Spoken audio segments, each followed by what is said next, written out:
в этом году чувашской писательнице Марии Ухсай исполнилось бы 110 лет. Ее памяти в Национальной библиотеке посвятили литературный вечер.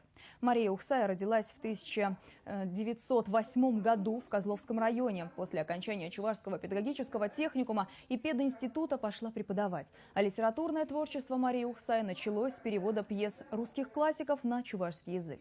С головой в писательскую деятельность она окунулась уже после войны. Начинала с рассказов для детей, а ее первое серьезное произведение «Свет лучины» опубликовали в 1947 году. В библиотеках республики, говорят, работы Марии Дмитриевны читатели спрашивают постоянно.